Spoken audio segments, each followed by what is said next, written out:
Banaras Hindu university BHU में एक अजीबोगरीब मामला सामने आया है, जिससे न सिर्फ बीएचयू बल्कि पूरे देश भर के नर्सिंग प्रोफेशन की ऑटोनॉमी और योग्यता पर सवाल खड़ा किया है। नर्सिंग सुपरिटेंडेंट की पोस्ट, जो नर्सिंग एडमिनिस्ट्रेशन की एक इंपॉर्टेंट पोस्ट है, जिसकी आवश्यक योग्यता बीएससी नर्सिंग और कुछ वर्षों का एक्सपीरियंस होता है, उस पोस्ट का चार्ज किसी नर्सिंग प्रोफेशनल को नहीं देकर के डॉक्टर को दिया गया, और डॉक्टर भी प्रोफेसर साहब।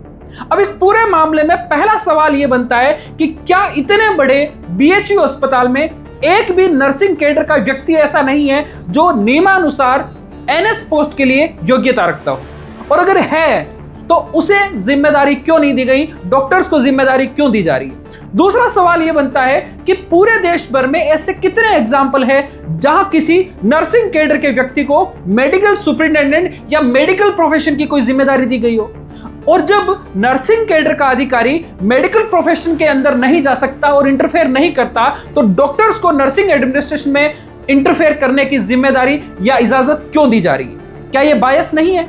और ये सिर्फ बीएचयू की बात नहीं है, आज देश के लगभग सभी बड़े अस्पतालों के हालात ये हैं कि नर्सिंग एडमिनिस्ट्रेशन की 90% पोस्ट एनएस सीएनओ जैसी पोस्ट हैं, या तो जानबूझकर खाली रखी जाती है या फिर सिर्फ एक्टिंग चार्ज के नाम पर देकर के टेम्परेरी बेस पर भर दी जाती है। क्योंकि नर्सिंग प्रोफेशनल के पोस्टिंग, ट्रांसफर, छुट्टियां और एसीआर जैसे सभी महत्वपूर्ण निर्णय सिर्फ सीएमएस या एमएस जैसे पदाधिकारियों का विशेष अधिकार इन पर बना रहे।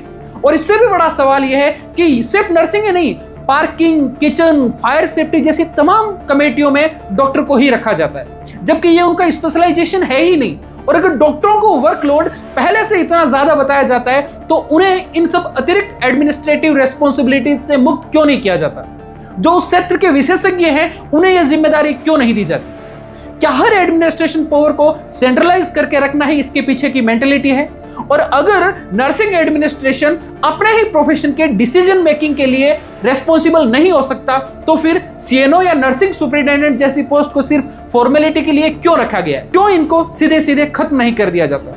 बस नाम की पोस्ट बना रखिए, राइट्स उनको कुछ दे नहीं रखे हैं, और इसी एक तरफा व्यवस्था के कारण आज कई संस्थानों में नर्सिंग कैडर का शोषण हो रहा है।